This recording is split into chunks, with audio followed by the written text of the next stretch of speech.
नमस्कार, मी मनाली. आपण पाहताय न्यूज 18 लोकमत. पाहणार आहोत 25 मिनिटात 50 बातम्यांचा आढावा. मात्र बुलेटिनची सुरुवात एका ब्रेकिंग बातमीनं करतोय. आमदार अपात्रतेबाबत शिंदे गटाची पुन्हा हायकोर्टात धाव आहे. तातडीच्या सुनावणीसाठी विनंती करण्यात आली आहे. उद्धव ठाकरे गटाच्या आमदारांना अपात्र करण्यासाठी भरत गोगावलेंनी याचिका दाखल केली, तर आमदार अपात्र न करण्याच्या विधानसभा अध्यक्ष राहुल नार्वेकर यांच्या निर्णयाला आव्हान देण्यात आलंय.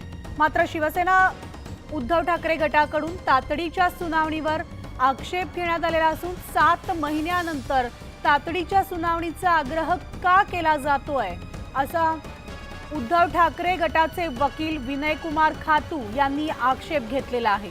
न्यायमूर्ती अतुल चांदूरकर यांच्या अध्यक्षतेखाली खंडपीठाकडून 6 ऑगस्टला सुनावणी घेण्याचं निश्चित करण्यात आलेलं आहे.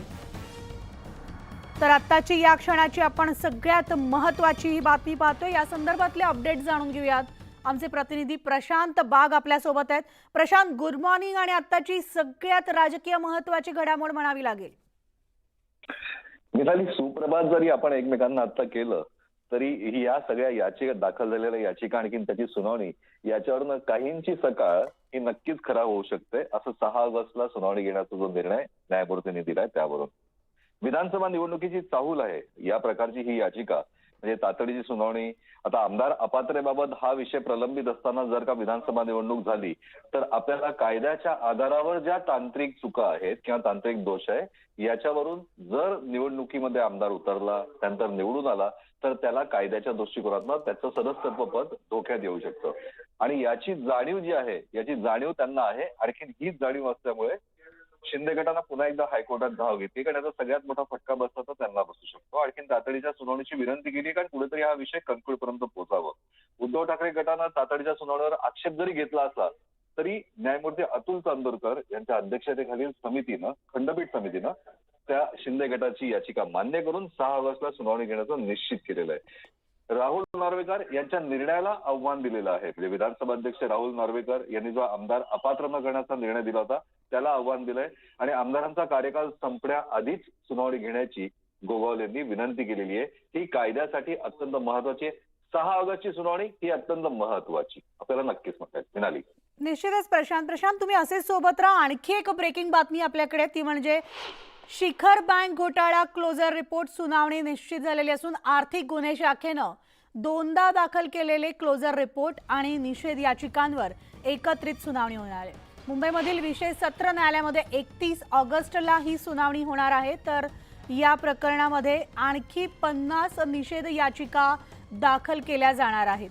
तर या संपूर्ण प्रकरणामुळे किंवा शिखर बँक घोटाळा क्लोजर रिपोर्ट सुनावणी निश्चित झाल्यामुळे उपमुख्यमंत्री अजित पवार यांच्या अडचणींमध्ये वाढ कायम आहे का, वाढ होणार का, याविषयीचे अपडेट जाणून घेऊयात. आमचे प्रतिनिधी प्रशांत बाग आपल्या सोबत आहेत. प्रशांत, मिताली, अजित पवार यांना क्लोजर रिपोर्ट जरी 2दा सादर झाले, आणखी दोन्ही वेळा सादर केलेल्या क्लोजर रिपोर्टमध्ये त्यांना क्लीन चिट मिळाली, तरी कायदेशीर प्रक्रियेमध्ये जोपर्यंत न्यायालय हा क्लोजर रिपोर्ट स्वीकारत नाही तोपर्यंत ती क्लीन चिट जी आहे ती सर्टिफाय होत नाही. आणि याच मुद्द्यावर दाखल अनेक याचिका. आपल्याला माहिती आहे की माणिकराव जाधव जे माजी आमदार आहेत, अण्णा हजारे, शालिनीताई पाटील, किसन कथोरे, म्हणजे की या वेगवेगळ्या 4 ज्या याचिका दाखल झाल्या आहेत त्या व्यतिरिक्त नवीन 50 याचिका दाखल होत आहे. आणि हीच मागणी जी केली आहे ती माधवी अय्यप्पन आणि सतीश तळेकर जे ज्येष्ठ विधिज्ञ यांनी आहे, की जवळपास 50 निषेध याचिका दाखल होत आहे, अर्थातच अजित पवार यांच्या क्लोजर रिपोर्टला विरोध करण्यासाठी. कोर्टाने अजूनपर्यंत स्वीकारलं नाहीये.